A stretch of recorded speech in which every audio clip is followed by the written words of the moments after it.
কি গরম, এই গরমে আর কাজবাজ করতে ভালো লাগে না। কোথায় ভেবেছিলাম এই বছরে তো এসি চলেই আসবে, তা না। আর ওনাকে দেখো বসে বসে টিভি দেখেই যাচ্ছে। আর এই একটা হয়েছে পাখা, পাখা থেকে যেন আগুন ঝরছে ঝরঝর করে। কি রে ছুটকি, তুই যে বললি পটি করতে যাচ্ছিস, তা পটি করতে গিয়ে একেবারে স্নান করেও চলে এলি? না মা, আমি স্নান করিনি, আমি পটি করতে বাথরুমে গেছিলাম। বাথরুমে গিয়ে আমি এরকম করে পুরো ভিজে গেছি। আমি এটা বাবাকে দেখাতে এলাম। বাবা কই? বাবাকে ডাকো। বাবা, ও বাবা। কি হয়েছে, ডাকছিস কেন? আর এরকম ভেজা গায়ে দাঁড়িয়ে আছিস কেন? যা গিয়ে গা মোছ, ঠান্ডা লেগে যাবে না?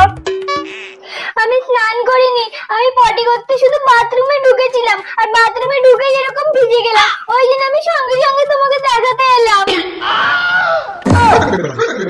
যতই পাটি করো, যতই ছটি করো, এসি আমি আনতে পারবো না।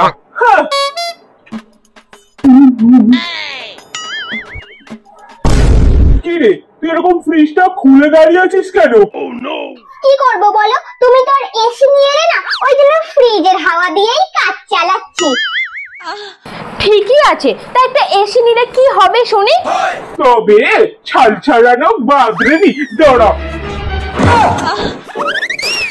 এই মার মেয়ে মিলে তো এসি এসি করে আমাকে পাগল করে দেবে। আমাকে কিছু একটা করতেই হবে। কিরে, আমাকে দেখ, তোদের জন্য আমি এসির ব্যবস্থা করেছি। এ কি গো, এ কি অবস্থা তোমার?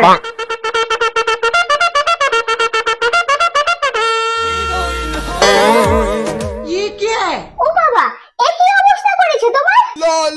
কার কার এবারে এসি লাগবে আমাকে বল, আমি এখান থেকে একটা একটা করে তোদের পরিয়ে দেব।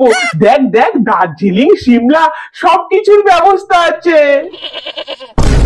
না না না, আমার লাগবে না, তোমার এই হাড়ের দরকার নেই আমার। আমি পাখাতেই সারা গরমটা কাটিয়ে নেব, আমার দরকার নেই। আমার এসি লাগবে না, আমার এই পাখাই ঠিক আছে। সে এই পাখা দিয়ে আগুন ঝরুক আর যাই ঝরুক, আমার এসি লাগবে না।